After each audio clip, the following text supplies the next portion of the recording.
retour, re-salut tout le monde et salut, bonsoir à tous ceux qui viennent d'arriver. Ici c'est Paragraphe 14 et on va parler de livres dont vous êtes le héros et de jeux de rôle. Et en l'occurrence ici, le syncrétisme, le mélange des deux si j'ose dire, à la croisée des chemins entre le livre-jeu et le jeu de rôle, les jeux de rôle solo et Troïka, une curiosité dont on va parler tout de suite très bientôt. Alors, jette un œil au chat, voir si j'ai rien loupé. Ah, on va arranger ça, Grunter. Bah oui, évidemment. Pour le moment, t'es en mode urgence familiale probable. D'accord.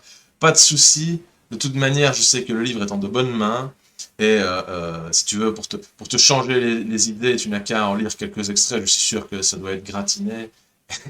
Qu'il doit déjà y avoir de quoi se distraire l'esprit avec un tel livre. Être ou ne pas être héros et héroïne en solo? C'est la question du jour. Question qui va surtout être posée avec Soirée jeu de rôle, hein, la chute de l'étoile mourante. Euh, mais dans un premier temps, nous allons plutôt parler de Troïka. Pourquoi? Pourquoi? Je vous avais peut-être touché un tout petit mot, l'air de rien, comme ça, en coup de vent.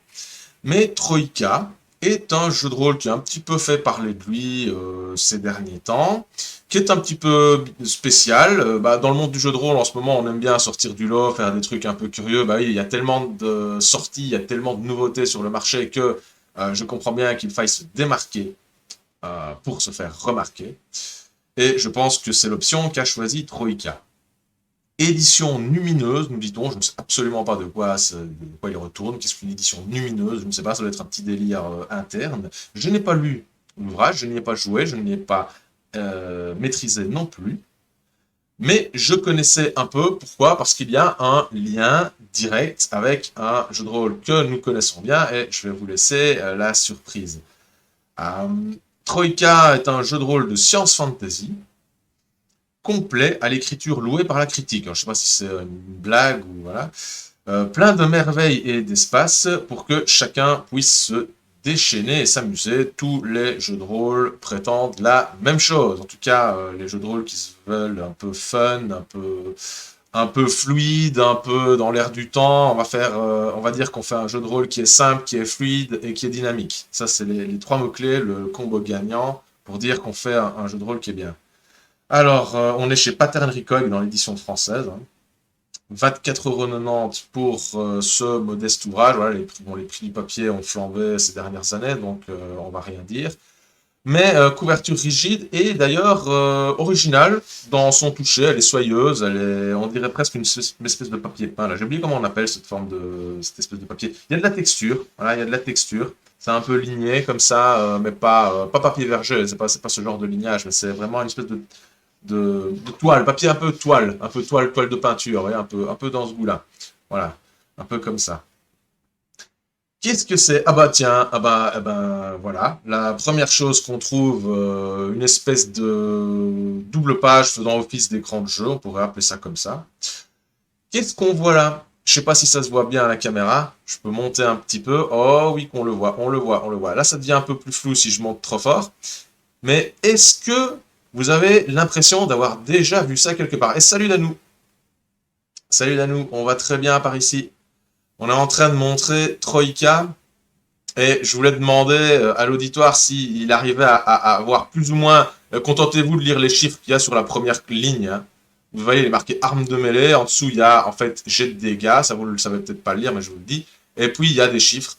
Et il est marqué 1, 2, 3, 4, 5, 6. Et dans la dernière colonne, il est marqué 7+. Ça vous rappelle rien, ça? Ça vous rappelle rien? Moi, j'ai tout de suite identifié ça comme étant un élément de règle d'un jeu de rôle que j'anime régulièrement en ce moment. Des règles de jeu de rôle, bien vu, effectivement, ce sont des règles de jeu de rôle, mais pas n'importe lesquelles. Ce sont les règles de défis fantastiques. Voilà. Si je prends l'écran de jeu ici, écran de jeu ancien modèle, hein, je vous montre la table des dégâts des armes, qui est l'équivalent de cette table de dégâts qu'on vient de voir ici. Et voilà, vous le voyez, ouais, vous le voyez pas super, vous le verrez peut-être mieux, parce que la caméra qui me filme moi, elle a une meilleure définition, je pense. Et voilà, si je vous le montre un peu plus près par là, ouais, ça reste quand même un peu flou, hein. Mais ouais, ce que je veux vous dire, c'est que le tableau est similaire, et qu'il est marqué 1, 2, 3, 4, 5, 6, 7 plus. C'est exactement la même répartition par rapport à un D6 auquel on pourrait éventuellement octroyer un bonus de plus 1. Voilà, c'est l'idée. C'est donc un système de règles qui se veut basé ouvertement sur celui de défis fantastiques. Voilà. Donc voilà l'intérêt de parler pendant 10-15 minutes de ce jeu-là, de découvrir un peu, alors je ne vais pas vous faire un exposé sur le sujet, je vais feuilleter un peu, et on va découvrir ensemble de quoi il retourne, en quoi est-ce que ce jeu, pourquoi est-ce que ce jeu s'est inspiré de défis fantastiques. Alors j'avais lu un commentaire sur le GROG, donc le guide du rôliste galactique à l'encyclopédie sur les jeux de rôle, qui disait que l'idée était d'imaginer comment les règles des défis fantastiques auraient pu évoluer si évoluer dans le futur, quoi, évoluer dans le temps si on avait eu si ça avait été un super succès et si on avait pu évoluer avec ces règles-là, qu'est-ce que ça aurait donné si les règles avaient continué à évoluer? Ouais, je sais pas du tout si c'est l'idée, parce que je sais pas vraiment ce que je retrouve, en tout cas en feuilletant le bouquin. Je sais pas où ils ont été pêcher cette information-là, j'aimerais bien le savoir. Voilà, on peut déjà voir qu'il y a des illustrations en couleur, donc au niveau inspiration, au niveau ambiance, ça n'a strictement aucun lien avec Défi Fantastique. Tant que maintenant, c'est surtout le système de règles qui va être utilisé, aussi bien pour les tables de combat, comme on vient de le voir, que pour les répartitions des caractéristiques. Hein, on va avoir l'habilité, l'endurance, la chance, vous allez voir ça, avec des petits ajustements, des petites nouveautés, voire des trucs légers quoi, qui agrémentent un peu les règles. Voilà, vous lisez un jeu de rôle dans lequel un joueur prend le rôle du meneur du jeu. Voilà, ça, tous les jeux de rôle font ça, ils expliquent c'est quoi le jeu de rôle. Alors, Troïka, un jeu de rôle de science fantasy dans lequel les joueurs voyagent par les portails étranges, des labyrinthes non euclidiens et des barges aux voiles dorées entre d'innombrables sphères cristallines délicatement suspendues à travers le ciel convexe. Ça sent un peu le trip années 60, années 70, hein, au niveau cinématographique, si on peut rapprocher ça de quelque chose. Hein, peut-être que Grunter aura quelques références à nous sortir. Moi, je vois déjà la scène de fin d'Excalibur se profiler dans mon esprit. Là, je vois déjà le trip un petit peu SF, hippie, là, hein, on va dire ça comme ça. C'est peut-être l'idée. C'est peut-être l'idée quand on voit les illustrations, ouais, peut-être. Alors, ici on a ce qui pourrait être du noir et blanc, mais il y a des touches de couleur, ici en l'occurrence du jaune. C'est la création de personnage, elle est simple, elle tient sur une page, et puis après, en fait, pendant une bonne trentaine de pages, même plus, une quarantaine de pages, vous allez avoir des archétypes préfaits qui vont bouffer chacun une page et laisser beaucoup de vide en dessous. Enfin, c'est pas une critique, mais c'est pour, voilà, pour dire que ça prend de la place et qu'ils ont pris le parti de miser sur l'archétype plutôt que sur l'abondance de règles, de possibilités de création. Ils ont joué sur l'abondance des archétypes. C'est les mêmes règles de création que dans un défi fantastique. C'est-à-dire que lancer un dé plus, voilà, un D6 plus autant, 2D6 plus 12 pour l'endurance, par exemple, c'est comme dans des fantastiques, un D6 plus 6 pour la chance. Il y a que l'habilité qui... Et encore, non, l'habilité... Bah, non, si, l'habilité change, parce que c'est un D3 et non un D6. Hein, pour savoir, un D3, c'est un D6 divisé par 2, la plupart du temps arrondi à l'inférieur ou au supérieur. Ici, c'est pas précisé, donc j'espère qu'il le précise quelque part, parce que ça, c'est une faute grave dans un jeu de rôle, pas préciser si on arrondit à l'inférieur ou au supérieur. Les possessions de 6 pièces d'argent, là on s'appauvrit nettement, à moins que l'argent ait une valeur supérieure ici. Un couteau, une lanterne, une flasque d'huile, un havre-sac, 6 provisions, ça vous rappelle des souvenirs, voilà, c'est à peu près le genre d'équipement qu'on pourrait retrouver dans un livre dont vous êtes le héros. Lancez un dé 66 sur la table des antécédents. Alors là, on a une nouveauté, un dé 66, j'imagine qu'on va lancer 2 D6 en fait, et qu'il y a un va être les dizaines, l'autre les unités, un peu comme dans Innomine Satanis, je pense que c'est le même principe. Tout simplement. Et forcément, vous comprendrez que toutes les combinaisons ne sont pas possibles. On peut avoir que 16, par exemple, ou 11. On ne pourra pas avoir... Et d'ailleurs, ça explique pourquoi les archétypes, je m'étais posé la question, comment ça se fait que l'archétype commence à 11? Parce que probablement 2D6, 1D66, minimum 11. Voilà. Ça doit être ça l'idée, qu'à mon avis, on peut tirer son archétype au dé. Je ne sais pas s'il y a 66 archétypes, je ne pense pas qu'il y en ait autant. Je pense que ça s'arrêtait quand même à 40, 40 quelque chose. Ouais, 42, 40 ou 39. Voilà, 39, 38. 38 archétypes. On va un petit peu regarder, on va un petit peu jeter un œil.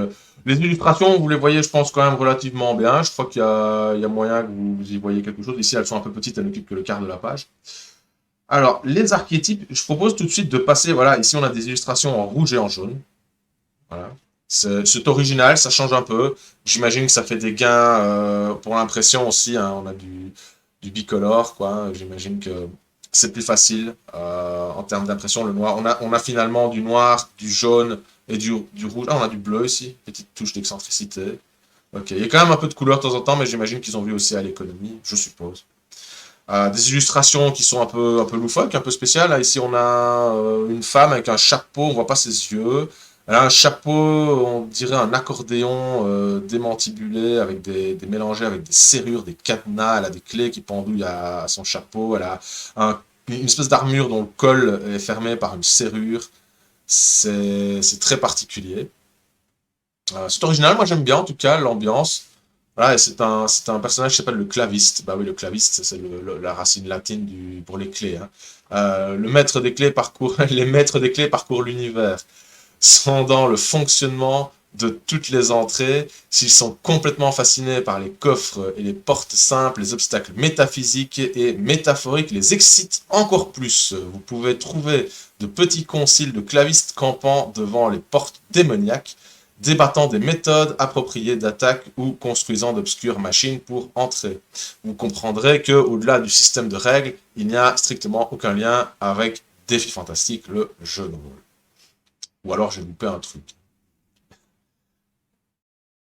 Alors, qu'est-ce qu'on a? Je vous ai gardé création de personnages, page 31. Je vous ai gardé ça. Pourquoi? Parce que j'ai trouvé en 55, donc si on fait 55 sur le dé, éventuellement, je suppose, Chevalier du Temple de Telak l'épéiste. Telak l'épéiste, peut-être que ça vous dit rien, si vous n'êtes pas coutumier de l'univers du Défi Fantastique, mais je peux vous dire que Telak, je l'ai préparé ici, Telak, c'est un dieu que l'on retrouve dans le Panthéon de Défi Fantastique. Et pour preuve, je l'ai ici, page 137 du livre de base, Dieu du courage et du combat. Voilà. Fils de Kourga et de Fourgat, Telak est le dieu de tout soldat, chevalier ou guerrier. Il est vénéré à travers toutes les contrées de Titan sous ce nom. Ses prêtres portent couramment une armure aux gravures dorées. Son symbole est le glaive en or. Est-ce qu'il y a un lien dans le contexte? Je ne sais pas. Je vais le découvrir avec vous. Est-ce qu'il y a un lien? Eh ben, je vais retourner voir ça. C'était page 31, voilà. C'est 21. Ah, il y a un écran ancien, ça c'est bien. La sorcière de papier, oui. Ouais, des choses qui ont l'air intéressantes. Alors, Telak, on voit effectivement qu'il y a des épées, des cheveux dorés. Vous étiez, et êtes peut-être encore, un moine fanatique chargé d'entretenir une préparation martiale vigilante, constante, en prévision de la fin des temps, lorsque toutes les portes s'effondreront. Vous êtes toujours prêt et jamais pris au dépourvu. Aucun rapport. En tout cas, il y a de la forge, combat à l'épée, combat à l'espadon. La bénédiction de Telak vous octroie une armure égale à la moitié arrondie à l'inférieur, ah là il précise, du nombre d'épées que vous portez. Si vous portez 6 épées, votre armure sera 3. Et si vous en portez 9, ce sera 4. Vous devez être ouvertement armé à tout moment où Telak vous retire sa bénédiction jusqu'à ce que vous forgiez et donniez une épée toute neuve à une personne non armée. D'accord. Quel est le prodige de Telak dans Défi Fantastique? Une fois par jour, un disciple de Telak peut augmenter son habilité de 2 points. Ouais. Ainsi que ses jets de dégâts et d'armure de 1 point. Ok. Il y a le lien avec l'épée et l'armure, je pense, parce que l'épée, je crois que c'est décrit... Ouais, un glaive en or, son symbole est un glaive en or, donc c'est quand même l'épée. Ouais, il y a vite fait, je pense qu'ils se sont inspirés, vite fait, que ça a été un petit délire peut-être de la personne qui a conçu cet archétype-là. Mais que ça s'en éloigne très très vite, bien entendu. Il ne s'agit pas de réutiliser le lore de Défi Fantastique qui est protégé par des droits d'auteur, évidemment. D'ailleurs, parlant de ça, contrairement au système de règles, je ne sais pas, mais dans la page, quelque chose m'a interpellé dans la page des crédits, au tout début, il est noté, toute personne peut publier du matériel gratuit ou commercial basé sur et ou compatible avec Troika sans autorisation écrite express de Melsonian Arts Council ou de Pattern Recog Edition en version française à condition de respecter les termes suivants. Voilà, après il y a les termes différents. Et les mécanismes de Troïka peuvent être réutilisés librement. Voilà, donc les mécanismes. Alors que, pour la plupart, ce sont des mécanismes de défi fantastique. Je me suis posé la question, est-ce que c'est bien normal? Je sais pas, j'imagine qu'il doit y avoir... y a aucune mention de défi fantastique dans les crédits. Il n'y a aucune mention de Steve Jackson ou Ian Livingstone, par exemple. Ou de Scriptarium par rapport à la version française, je ne sais pas. Je demanderai peut-être à Scriptarium directement, j'enverrai peut-être un mail pour dire, bah, au fait, je me suis posé cette question. Euh, parce que là, ça m'a interpellé. Les poisons. Toute personne qui l'intègre doit tester sa chance. Voilà, on a les tests de le mécanisme des tests de chance hein, qui apparaît, ou son habileté, s'il s'agit des ennemis. Donc on a le même truc, les ennemis n'ont pas 2 points de chance, il n'y a que les héros qui en ont. À ce moment-là, ce qui se substitue aux points de chance sont les points d'habileté. C'est exactement comme dans le jeu de rôle d'effet fantastique. Donc on a les pages de règles qui sont sur un papier grisé par rapport au papier blanc des archétypes de personnages. Ça se voit, je ne sais pas si vous le voyez bien quand je ferme le bouquin comme ça, je ne pense pas. Mais moi je vois, c'est très léger, hein, mais on voit quand même un peu de gris, un peu de rose. Bon, ça aurait pu être un peu plus marqué, mais ça donne quand même un repère intéressant pour retrouver la partie du livre qu'on recherche. Ça, c'est pas négligeable, c'est intéressant comme concept, j'aime bien. Il y a l'initiative qu'on rajoute aux règles. Ici, il s'agit de quoi? Durant les combats ou à d'autres moments, il est important de savoir qui agit en premier, bien sûr. Alors, on doit assembler une pile d'initiatives. Prenez un contenant et un assortiment de dés, de couleurs ou tout autre indicateur. Ok. Attribuer 2 jetons de couleurs identiques à chaque joueur. Ok, il faut faire une pile, je sais pas trop. Limite d'initiative de l'ennemi. Il est vraisemblable que les ennemis soient parfois beaucoup plus nombreux. Ok. Le MJ tire un jeton au hasard. La couleur et le motif désignent celui qui détient l'initiative. Ok, bah en fait c'est une pioche. C'est une pioche. Et on pioche et puis on détermine qui agit comme ça. Ouais, c'est un peu...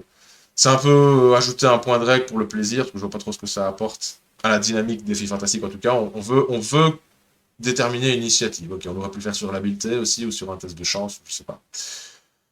Utilisation des dés. Test sous, test contre. Ça, ils ont mieux fait le... Enfin, ils distinguent tout de suite l'ambiguïté entre les 2 types de tests, hein, comme dans des filles fantastiques. Les compétences et les sorts. Ok, la chance. Tester votre chance. S'ils n'utilisent pas l'expression tenter votre chance, qui est quand même très caractéristique de la série des fantastiques, déjà dans les livres-jeux, dans les livres de Pleuros, c'est déjà l'expression qu'on utilisait, qu'on a reprise dans le jeu de rôle pour faire pour que ça colle mieux à l'original. Option la chance contre la mort. Si vous trouvez les parties trop mortelles et la relève des personnages trop difficiles à supporter, le MJ peut autoriser de manière optionnelle les personnages mourants à tester leur chance. Ils seront neutralisés, subiront une blessure ou seront sauvés par un étrange coup du sort, à la libre appréciation du maître de jeu. Utiliser sa chance. Qu'est-ce qui se passe en combat quand on utilise sa chance? Cas d'égalité, le personnage peut tester sa chance pour obtenir l'avantage. Ok. Quand un personnage frappe avec succès son adversaire, mais avant de déterminer les dégâts, il peut décider de tester sa chance. S'il réussit, il peut ajouter 2 dégâts. C'est le même genre d'ajustement, un peu de choses près. On a quelque chose d'équivalent. La guérison, on récupère 2d6 d'endurance en dormant 8 heures. Ok, là, ils ont fait un peu plus aléatoire. Provision, on peut consommer une provision, récupérer un d6 de points d'endurance. Et consommer maximum 3 provisions par jour. D'accord. Ils ont revu la guérison autrement. Ok, donc il y a l'initiative en plus. Utiliser un objet, frapper quelqu'un. Ok, là, le système de combat, on va pas s'appesantir dessus. Description des compétences. On a quoi? Acrobatie, astrologie, combat avec une arme, combat dans les tunnels, compétences artisanales, déguisement, escalade, course, escamotage, équitation, étiquette, évaluation, force, furtivité. Langue, mathémologie.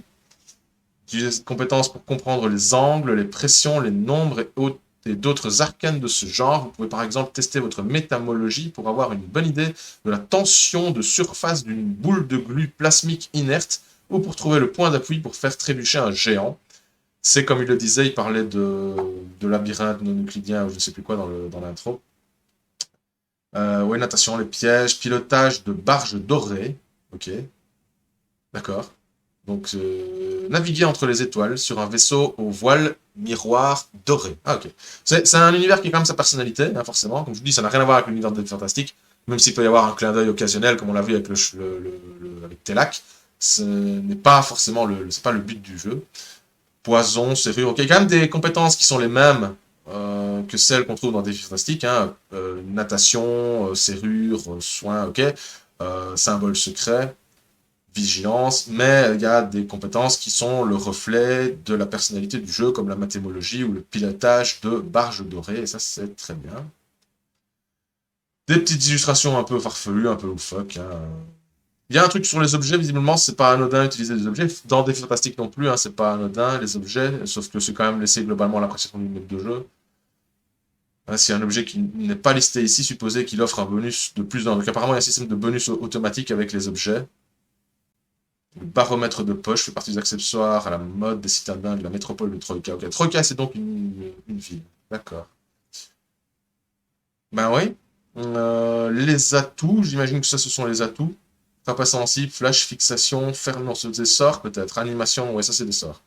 Amitié, alors avec exactement comme dans Défi Fantastique, excusez-moi de bégayer, on a le nom du sort et le niveau entre parenthèses. Et là, pour le coup, ils ont des niveaux, non pas seulement pairs, ça c'est une curiosité dans le système de magie supérieure de Défi Fantastique, il y a des niveaux uniquement pairs, on ne sait pas pourquoi. Niveau 2, niveau 4, niveau 6, mais il n'y a pas d'intermédiaire. Si bien que dans le supplément Titan, on avait ajouté des sorts d'une magie supérieure particulière qui était la magie de la divination, de la prophétisation, et on avait installé des sorts de niveau impair, justement pour distinguer, pour dire, voilà, on a enfin des sorts de niveau 3 et tout. Bah, mis à part les sorts de niveau 1, je veux dire, qui a bien, les autres sorts sont niveau pair. 2, 4, 6, et on n'a jamais su pourquoi. Ok, donc il y a quand même une belle palette de sorts. Ça doit encore être l'éclat de jouer un magicien. On voit encore ici une illustration un peu loufoque avec une espèce de géant qui tire la langue qui ressemble un peu à un éclair comme ça, rouge. J'aime beaucoup les illustrations couleurs comme ça. En tout cas, on dirait que c'est pas. Il a deux visages. Il a un visage grognon qui ressemble à un visage de satyre. C'est vraiment un personnage plus satyre sur le devant, sur le côté masculin, et il a un côté plutôt nymphe, plutôt esprit des eaux sur le côté droit qui est plutôt féminin avec une poitrine et un ventre qui pourrait être celui d'une femme enceinte. C'est intéressant comme dessin, j'aime bien. Reflet miroir, ça rappelle l'allusion de la compétence aux fameuses barges dorées qui ont pilote des navires apparemment dans les étoiles avec des voiles miroirs. Est-ce qu'il y aurait dans l'esprit des autres, le sorcier semble être en fait trois sorciers. Ah oh, non, c'est juste un effet miroir au sens strict du terme. Je pensais qu'il y avait autre chose. Et on a une sorte de téléportation aussi. Sinon, protection contre la pluie, quoi, ça on se croirait dans Warhammer. Ok, vitalité posthume. Bah voilà, alors à la fin, on a quoi? On a un bestiaire, dragon. Un dragon un peu plus cubique. C'est il est très Picasso comme ça. Je ne sais pas trop, c'est bizarre. Je ne saurais pas le décrire, c'est un dragon relatif, grosso modo asiatique, représenté par la réincarnation de Picasso. Je sais pas. Chevalier de la route, Bogart, bestiaire, oui, Alzabo, bon chat, c'est des noms bizarres, hein, évidemment. Ok, ben voilà. On a des ogres, des salamandres. On a fait globalement le tour de ce petit jeu. Ouais, je voulais pas vous le présenter de manière détaillée, hein, comme je vous l'ai dit, je l'ai pas essayé, donc je ne saurais pas en faire une critique, quoi, c'était pas le but. Le but c'était de s'y plonger, de voir si d'emblée on avait des éléments de comparaison avec Défi Fantastique. La fiche de personnage, qui est très épurée, mais efficace, on va dire ça comme ça. Habileté endurance chance, hein, ouais, avec des petits symboles, habileté en rond, l'endurance un petit cœur, la chance une petite étoile, oui, ça frappe. C'est pratique. En tout cas, elle est pratique, cette petite fiche, j'aime bien. Compétences et sorts, là, compétences et sorts, par contre, ça, j'aime pas, ça, c'est foireux. Ça, c'est de la merde. Ça, dans tous les jeux de rôle, ça, faut jamais faire. Mettre compétences et les sorts dans la même liste, ça, c'est foirage assuré. Il y a plus de place pour l'inventaire que pour la compétence et les sorts. On voit bien le genre de jeu, la table de Oops, ça c'est comme la table des échecs, j'imagine des échecs à la magie, avec un D66 pour le coup, voilà, qui va de 11 à 66, évidemment. Voici pour ce petit feuilletage improvisé de Troïka, je vous propose... Ah bah salut Ruche Orko. Orko, je peux t'appeler Orko, ça va plus vite. Ça me rappelle en plus le petit personnage dans Les Maîtres de l'Univers, je sais pas s'il y a un lien, mais le petit fantôme Orko. Ça me rappellera des souvenirs. Donc voici, voilà, Troïka, le feuilletage improvisé. Alors, sans plus tarder, nous allons, si la boîte veut bien venir jusqu'à moi, n'hésite pas à nous dire, Orko, si tu t'y connais en livre-jeu, si c'est, je sais plus si c'est la première fois que tu viens, ou si c'est une énième fois. N'hésite pas à nous dire comment tu as découvert la chaîne et si tu es un grand amateur de livres dont vous êtes le héros et de jeux de rôle, évidemment. Alors, on a une boîte. Bon, présentation de la boîte déjà pour commencer, parce que je l'ouvre devant vous sans rien vous dire. 2 livrets à l'intérieur, 3, ok, non, 2 livrets et des fiches, je pense. Ça, c'est l'écran, ok. Un écran, on va le déballer vite fait. Alors, l'écran, je trouve que il est joli au niveau de l'illustration, mais c'est beaucoup trop petit. Moi, si je suis maître de jeu, je regarde ça, j'ai déjà à mon grand âge, vous voyez, j'ai des lunettes, je peux pas lire ça de façon confortable. Voilà, c'est beaucoup trop petit. Voilà, vous savez pas lire, mais vous voyez, vous avez une idée de la taille des caractères par rapport à ma main, voilà, par rapport à l'image. C'est un tout petit écran de jeu, c'est sympa, mais ça aurait dû être plus grand. D'ailleurs, il y avait la place pour le faire, euh, clairement. Il y avait de la place pour mieux agencer ça. On s'est contenté de copier-coller les tables, à mon avis, à l'identique de ce qu'elles pouvaient être dans le livret. Donc ça, dommage. Dommage. Écran de jeu qu'on n'utilisera probablement pas souvent. 2 petits livrets, l'aventure solo ou duo. Ok. Sous les paupières de l'automate. Et la chute de l'étoile mourante, qui est une aventure multijoueur, donc sur base du même univers, avec le même système. On a une version qu'on peut jouer seul ou à 2, et une version qu'on peut jouer comme un jeu de rôle classique à plusieurs. Donc c'est paru aux éditions Mango. C'est écrit par Thomas Girard et illustré par Stéphane Hardy. Alors pour le coup, bravo pour la symbolique, parce qu'il y a un petit crayon devant le nom de l'auteur et un petit rouage devant le... Stéphane Hardy, c'est peut-être les règles, la mécanique des règles aussi, le petit rouage, ça c'est autre chose. Peut-être que les illustrations, c'est encore autre chose, encore quelqu'un d'autre. Mais pour le coup, c'est pas mal d'avoir fait ce petit symbole. C'est pas mal. Alors, les fiches, on a quoi? On a des personnages, alors je suppose des archétypes, et derrière, peut-être qu'on a... Je vais faire glisser la petite languette qui entoure les fiches, qui est très serrée.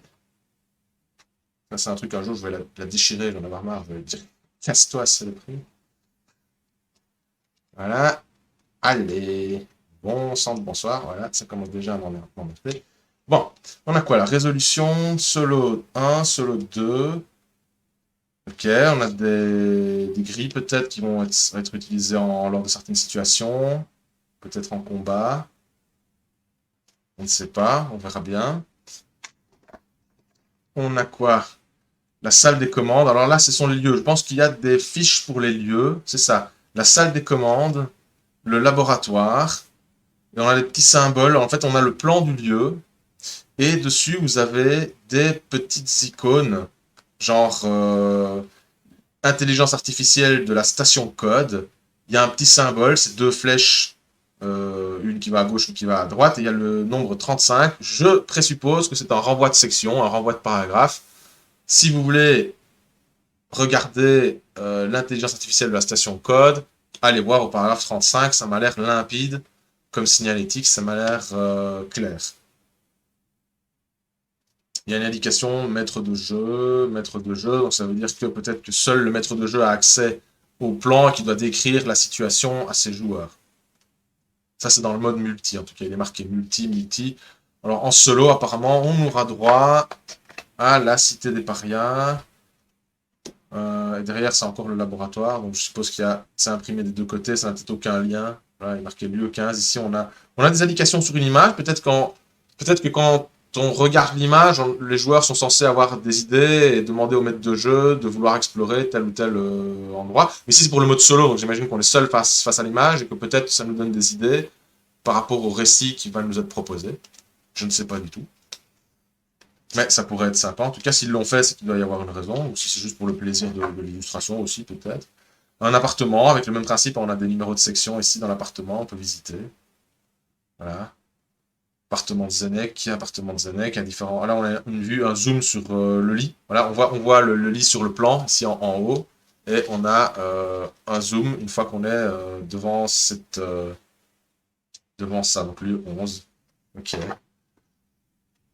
Bureau du consortium. Voilà, ok. Et un plan. Plan de la ville. Ah ouais, là, c'est très fouillé. Je sais pas à quoi ça met. En tout cas, il y a des lieux avec des paragraphes, encore une fois. On peut aller voir les docks, les bureaux du consortium, le quartier des tenaces. Je sais pas si ça sert à quelque chose d'avoir le plan, la topographie ou la division des rues, des quartiers. Je sais pas si ça sert à quelque chose. Il y a des coordonnées, en tout cas, sur les côtés. Donc j'imagine qu'on s'en sert. Pourquoi pas. Euh, L'ingénieur a travaillé en deuxième position, ok. Qu'est-ce que c'est? Salut Smarties! 5 personnes, on déballe, on découvre un jeu de rôle solo. Solo ou à plusieurs, hein. Peut-être qu'on en fera. Peut-être qu'on testera. En one shot, ça pourrait être sympa d'avoir le one shot solo et le one shot à plusieurs pour voir les différences. Ah là, un labyrinthe carrément. Pour trouver la solution, vous devez placer ici une source de lumière, puis retourner cette carte. Placer ici une source de lumière. Quoi, il y a vraiment quelque chose qui se... J'ai pas de source de lumière à proximité. Enfin, s'il y a l'écran, je sais pas si c'est assez, mais je sais pas. Bon, qu'est-ce qu'on voit? Ah, je sais pas. Ça doit pas être assez. Je ne sais pas trop ce qu'on est censé voir. Mais il y a peut-être un jeu, il y a peut-être quelque chose. Quelque chose qui apparaît, je sais pas. Sympa. On va pas se spoiler. Mieux vous connaître. Alors là, ce sont les personnages, les archétypes, on en a 5. Qu'est-ce qu'on a? Ben, 24 ans, navigateur. L'ART, c'est un nom romain, ça. C'est biologiste, 31 ans. Azodoc, concepteur de système. Mélie, astrophysicienne, 36 ans. Et Tekadi, historien. Et on remarquera que c'est un robot. On peut jouer ces personnages. Ah, j'ai loupé Alicia, holotechnicienne, qui a l'air d'être un personnage augmenté, comme on dirait dans Shadowrun, avec des ajouts cyber, peut-être. Vous faites partie d'une famille qui possédait d'immenses territoires arabes et qui jouissait d'une certaine influence au sein du cadran Sigma. Ok. Visiblement, ça a l'air... Je ne sais pas si les backgrounds sont là juste pour dire d'eux, pour donner de l'imagination aux joueurs, ou bien si on peut vraiment s'en servir dans le jeu. Vous êtes très myope. Ah ouais, ok. Donc il y a le descriptif de l'archétype, et puis derrière il y a un chapitre intitulé Mieux vous connaître, et là on donne des informations plus intimes peut-être. Vous ne comprenez pas la mode des améliorants, ça doit être un truc du jeu, les améliorants, qui consiste à modifier sa propre structure, donc cellulaire, pour créer tatouage, teinte de peau, maquillage, ok. Comme dans Shadowrun, ça.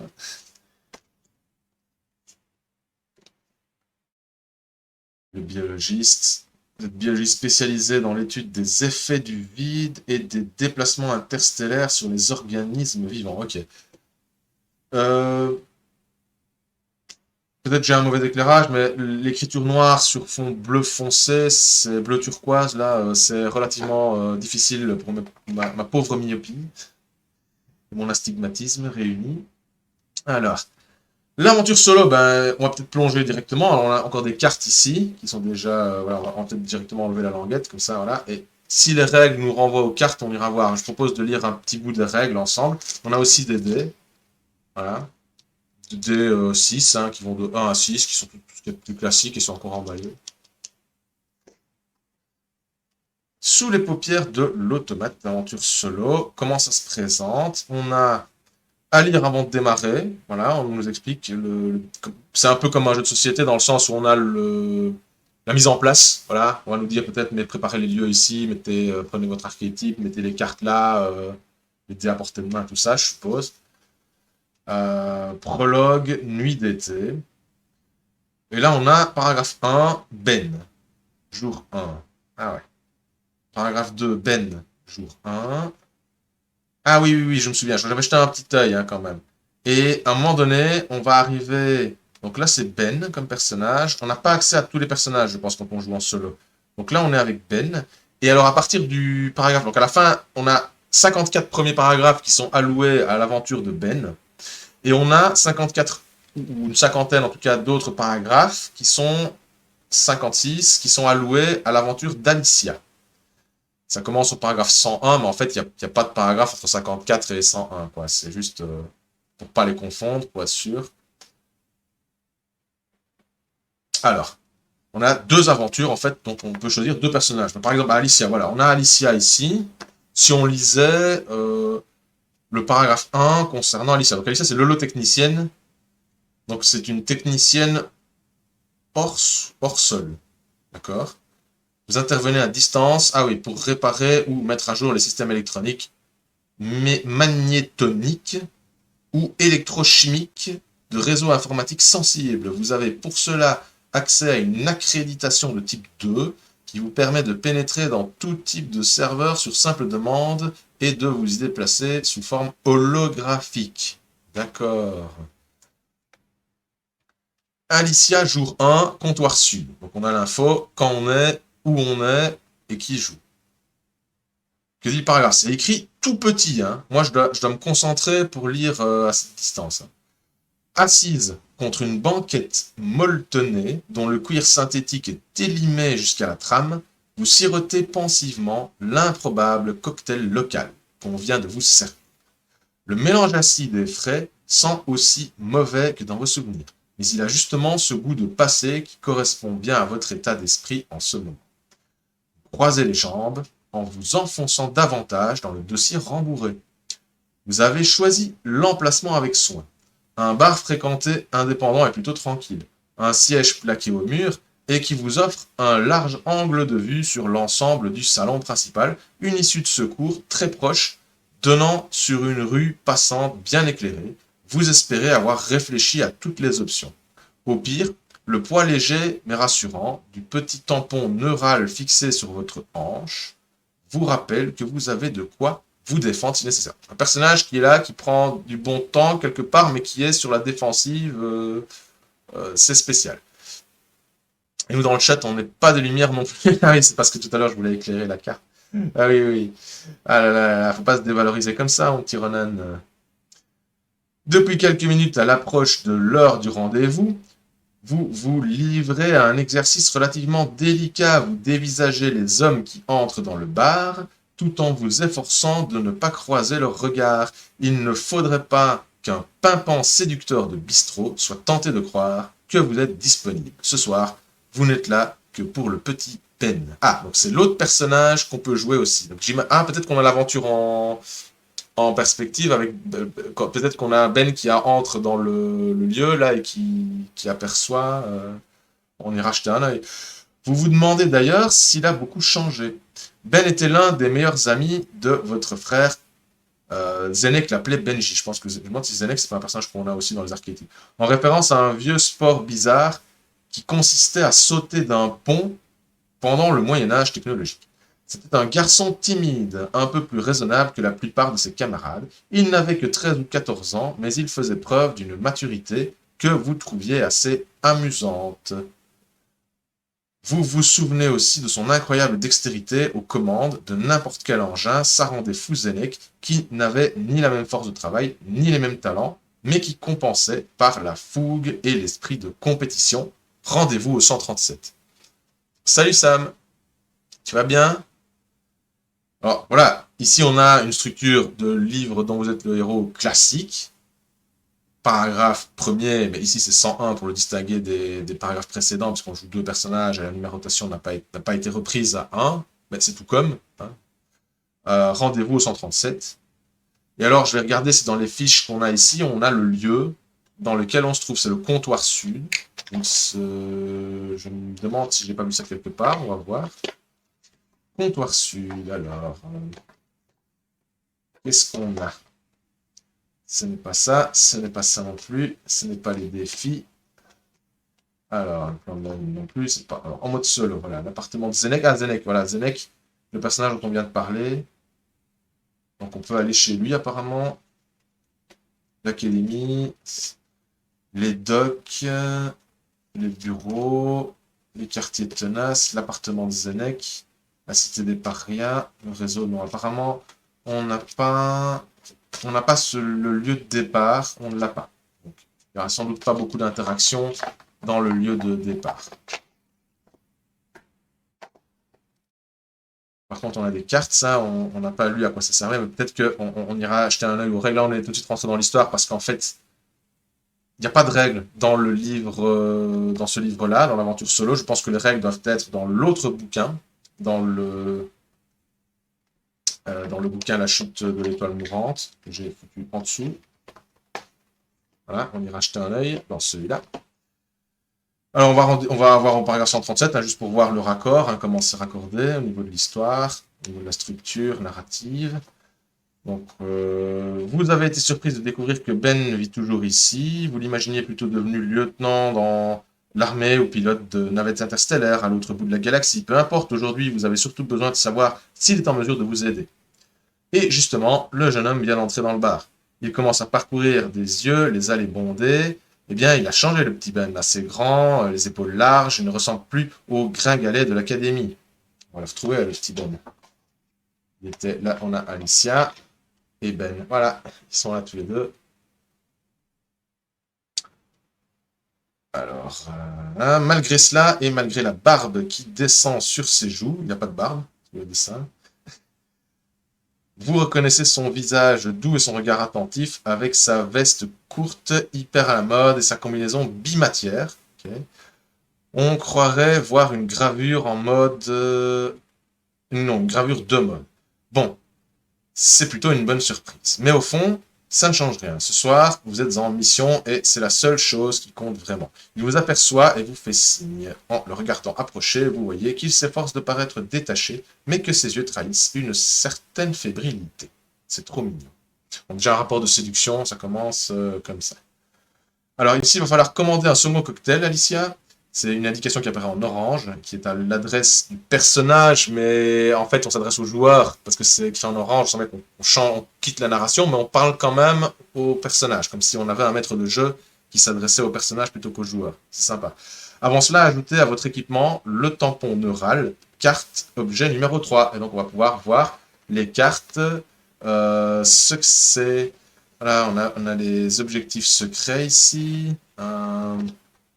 Alors, les objectifs secrets. Ça, on a des aides de jeu aussi que je vois.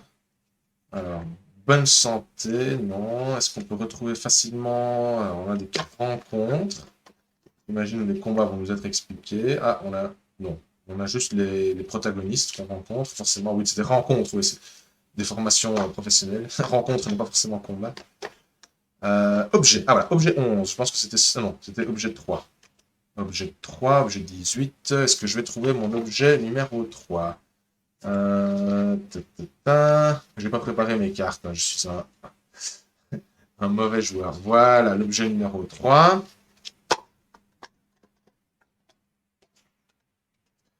C'est effectivement le tampon neural, petite arme défensive capable de paralyser temporairement le système musculaire. En mode multi, ajoute plus d'un à un test de combat. Et 3 utilisations par partie. Donc, apparemment, en mode solo, il y a une règle simplifiée. On va le mettre ici à notre disposition. On a un reflet lumineux, voilà, je le retire un peu. Et puis on se rend au 127. Est-ce qu'il y a des embranchements? Je suis quand même curieux de voir. Ah ouais, voilà, quand même ici. Donc je ne vais pas vous relire ce paragraphe-là, hein, si on n'en a pas fini. Mais à la fin, on a soit rendez-vous 44, soit rendez-vous au 100. Et là, c'est en fonction, si vous jouez à 2, confiez le livre à l'autre joueur. Ah oui, comme à chaque fois que vous rejoignez un paragraphe dont le numéro est inférieur à 100. Ah non, donc du coup, j'ai mal lu, et on n'a que rendez-vous au 44. Ok. Pour le moment, on n'a pas d'embranchement, alors. Rendez-vous au 44? Au 44, on est chez Ben, là. Ah. Quand on sauterait d'un... Si vous jouez à... Attends, peut-être qu'on joue avec les deux, alors, en fait. On joue directement... on commence avec l'un, peut-être, et on a des paragraphes en commun, peut-être. Regardez attentivement dans la direction indiquée par Alicia. Bah non, pourtant, c'est bizarre, ça n'a pas de sens. Rendez-vous au 44. Est-ce que vous voulez dire 144?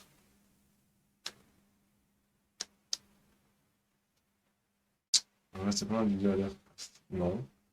Honnêtement, je sais pas. Ça m'intrigue. Vous échangez les banalités classiques qui progressent la conversation entre deux. À votre deuxième verre, avant que l'alcool ne commence à embrouiller vos idées, vous décidez d'en venir aux raisons qui ont permis cette rencontre. C'est alors que vos yeux perçoivent un reflet métallique inhabituel près du plafond. Et là, on chuchote à Ben. Regarde Ben, chuchotez-vous à votre ami, à côté du plafonnier sur ta gauche. Rendez-vous au 44. Si vous jouez à deux, c'est pas le cas. Là, je suis devant un cas où je ne comprends rien. Ah si, c'est ça. En fait, on passe vraiment... En fait, oui, c'est un peu schizophrénique. On passe vraiment d'un personnage à l'autre. Ok. Donc en fait, quand on est solo, on n'est pas tout seul. On joue deux personnages. Donc ici, c'est bel et bien. Vous regardez attentivement dans la direction indiquée par Alicia. Il n'y a rien de particulier. Si quelque chose a bougé, la chose quitte d'ailleurs son perchoir et se dirige rapidement vers une pièce dont la porte est entr'ouverte. Ok. Et là, lancez maintenant le dé noir. Si vous obtenez un ou deux, rendez-vous au 25. Si vous obtenez 3 ou 4, rendez-vous au 122. Et là, on est renvoyé éventuellement. Donc, en fait, on navigue dans les deux, l'autre paragraphe. Donc, on a quand même un peu plus d'options, un peu plus d'embranchement que ce qu'il n'y paraît au départ. Ok, ça nous éclaire. La marmite va passer à cramer. Ben, je t'en prie, faut pas que tu fasses cramer ta baraque. Merci d'être passé et à bientôt. On va jeter un œil rapide aux règles, hein, parce que je crois que les règles sont expliquées ici. Mise en place de la partie, voilà. Ouvrez l'écran du maître de jeu, tout ça, blablabla. On a un glossaire avec les différents termes expliqués, les codes couleurs. Ça, c'est pas mal, ça test de couleur rouge, test de couleur verte. Ça, c'est pas mal, c'est plutôt très graphique. Les jeux comme ça, en général, les jeux, je vais pas dire un peu, les jeux qui se veulent un peu minimalistes, justement, marquent en général leur qualité en étant très lisible. Euh, il y a beaucoup de facilité pour les joueurs qui découvrent. C'est pas mal. Donc on a un prologue ici, hein, on a le contexte, hein, année 2654, cadran Sigma, voilà. Partie d'un groupe d'exploration mandaté, etc. par le consortium Devlin Sigma. Donc on a un contexte.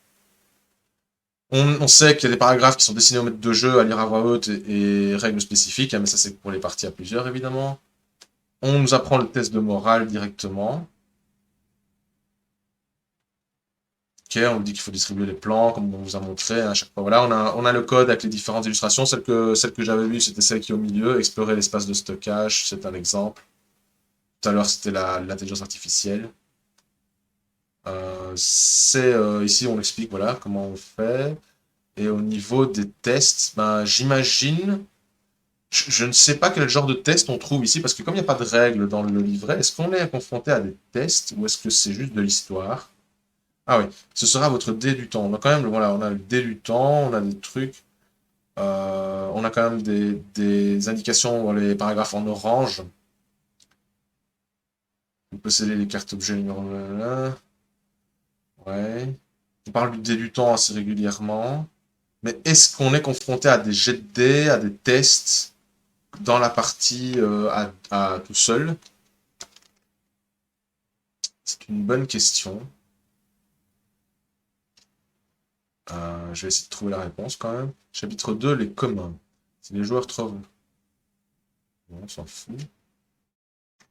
Ah, mais c'est déjà le scénar, en fait, c'est déjà l'histoire. En fait, on est plongé dans l'histoire. En fait, on a l'histoire, la zone de stockage. Bah ouais, en fait, on a l'histoire. On n'a pas vraiment de règles qui sont expliquées en amont.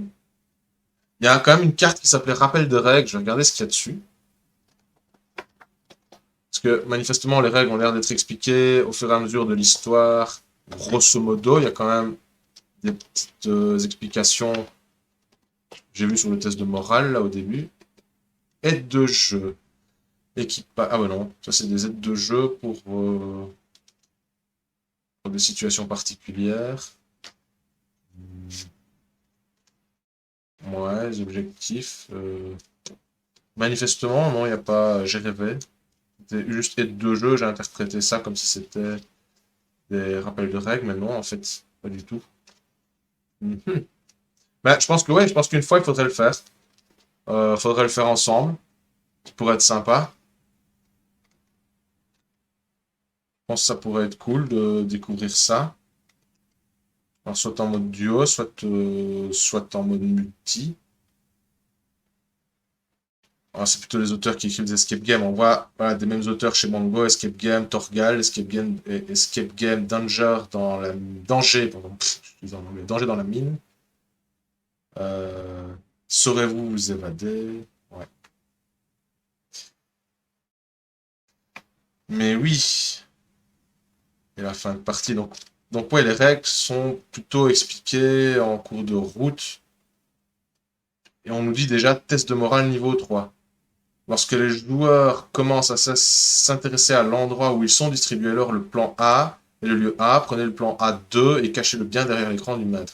Donnez aux joueurs l'aide de jeu numéro 3, c'est des petites cartes, hein, ça, celles qui sont ici, qui présentent les types d'actions envisageables. N'hésitez pas à les guider en leur rappelant où ils sont. Vous pouvez aussi les inciter à prendre des décisions et à consulter le plan, au lieu de la carte lieu et les aides de jeu. Proposez-leur de regarder, écouter, explorer, agir ou discuter. On trouve les actions disponibles, oui, dans la zone de stockage, c'est le chapitre suivant. Zone de stockage, on a toutes les actions disponibles, ça spécifique à la zone de stockage, mais c'est les mêmes symboles qui vont revenir en fonction des autres lieux. Mais c'est direct l'aventure en fait. Je suis assez. C'est le glossaire qui tient lieu de règle. Faut voir test de couleur rouge. Test obligatoire pour les joueurs. En cas d'échec, le joueur abaisse le niveau de sa carte santé d'un point. Ok.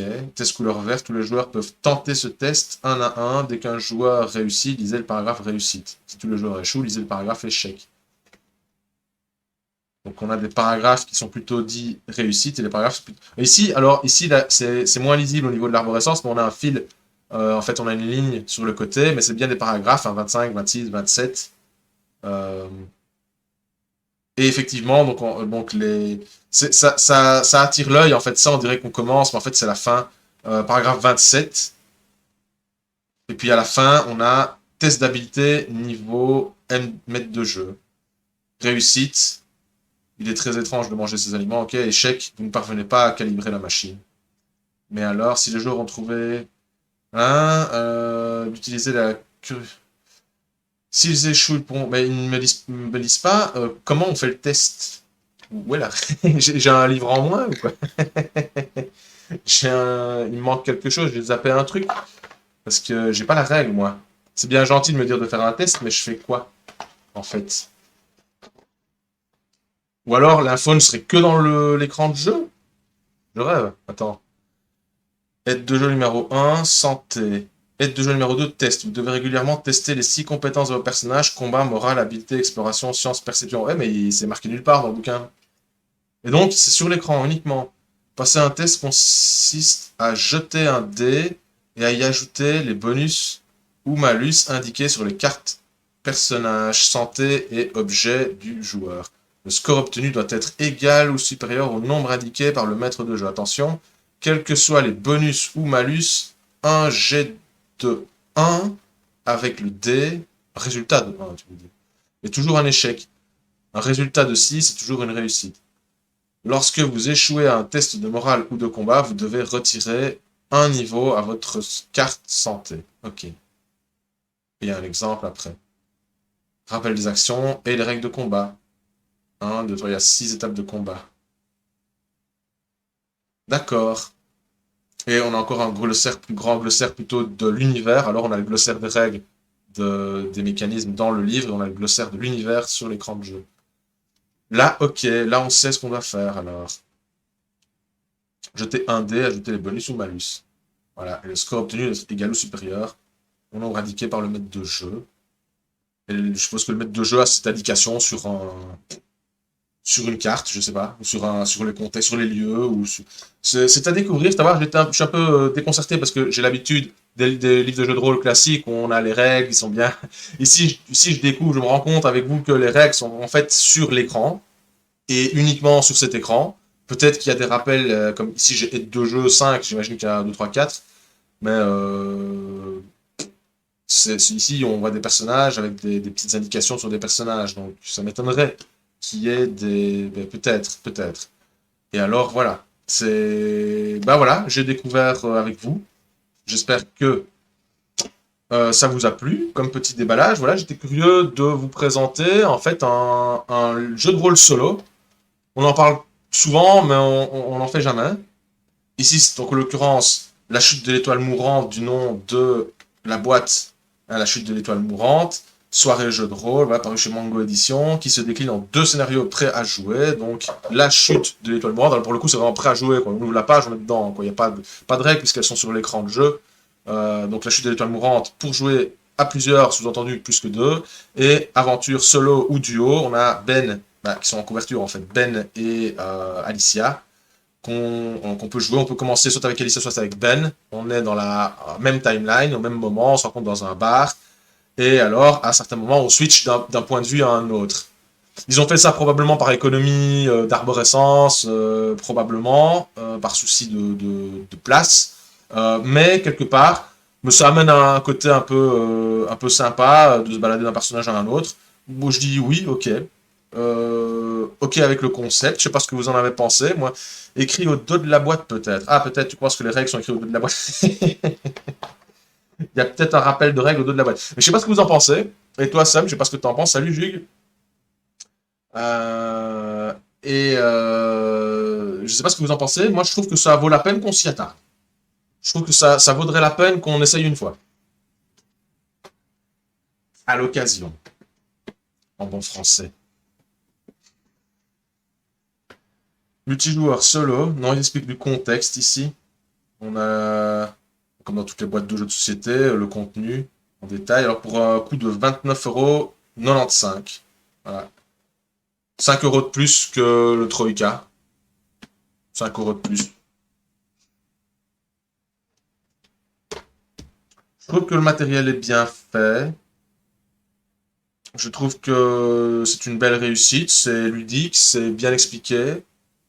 C'est très clair. C'est très clair, sauf les règles qui sont dans l'écran de jeu on n'était pas au courant, mais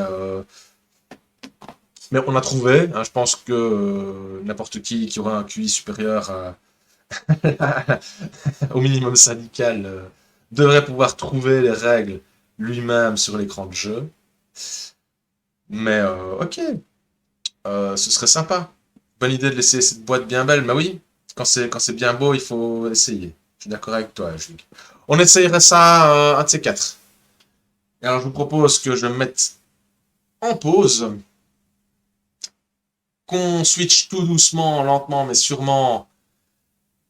Ah oui, et avant tout, d'abord, j'ai une grande annonce à vous faire, c'est vrai. Avant qu'on switch vers la scène de jeu de rôle et que je me mette en pause, j'ai une annonce particulière. Ne quittez pas tout de suite. Ceux qui sont déjà partis, tant pis pour eux, ils auront l'annonce au replay. Mais j'en profite que l'audience basse son plein et qu'on est à notre maximum pour le moment pour vous faire une annonce spéciale. Attention, sous vos yeux ébahis, vous allez découvrir l'objet de tant de sollicitude de ma part. Salut Ben Evans, comment vas-tu? Tu tombes bien, tu tombes pour la grande annonce de ce soir. Roulement de tambour. Attention. Breaking news, la petite intro juste entre nous, c'était la page de publicité.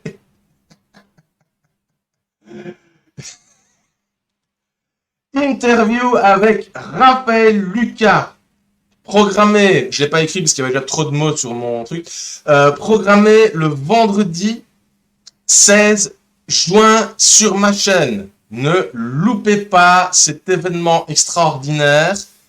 Il faut que vous soyez là pour lui poser toutes les questions que vous avez toujours eu envie de lui poser sur son bouquin qui est sorti tout droit des ombres ces dernières semaines et qu'on a pris beaucoup de plaisir pour certains d'entre nous à acheter et à lire. Pour le moment, je suis en train de le lire. Il est excellent. Il a quelques défauts, mais évidemment, il a surtout beaucoup de qualités. Hein, mais comme tous les bouquins, il a des défauts, bah, c'est normal. Et on en parlera aussi, mais on parlera surtout de ses qualités, parce que c'est quand même plus sympa. Et puis, on vit quand même dans une société qui a tendance à pointer du doigt l'échec en permanence. Donc ça, c'est quand même pas cool de pointer ce qui est négatif. Mais c'est parce qu'on en avait parlé dans les lives précédents, et je sais qu'il a écouté le live en replay. Et donc, il a capté le dialogue avec Ems où on échangeait sur le fait que ça manquait de lien entre les différents éléments de la chronologie. Mais je vous rassure, on a pointé un défaut. Je suis pas sûr qu'il y en ait tant d'autres. Hein. Il y a quand même beaucoup de travail de recherche, beaucoup de qualité dans les anecdotes qui sont racontées. Moi, je me régale pour le moment à lire les anecdotes sur Ian Livingstone et Steve Jackson quand ils ont créé Games Workshop. On en apprendra davantage quand j'aurai acquis Diceman, le bouquin qu'ils ont écrit eux-mêmes, leur autobiographie sur leur société, finalement, sur comment ils en sont venus à créer Games Workshop et tout ça, qui est traduit actuellement, enfin, qui a été traduite et qui est en précommande, je pense, chez Arkane Publishing, éditeur de jeux de rôle. Donc allez jeter un œil si vous n'êtes pas au courant. Diceman, c'est le bouquin d'Ian Livingstone et Steve Jackson sur eux-mêmes, qui va sans doute être passionnant. Mais voilà, déjà, rien qu'en lisant Enquête des livres dans d'autres héros, on a déjà quelques éléments de ce qui sera sans doute beaucoup développé dans Diceman. Mais oui, donc pour revenir à Raphaël Lucas, ben voilà, il sera là. On parlera en direct dès 18h, vendredi 16 juin. Je vous donnerai toutes les infos évidemment sur ma page. On en reparlera sur les Twitch. Vendredi 16 juin, 18h, entretien avec Raphaël Lucas et on essaiera de présenter ça de manière sympa. Voilà. Donc j'espère que la news vous fait plaisir. Il y en a qui sont venus rien que pour écouter ça.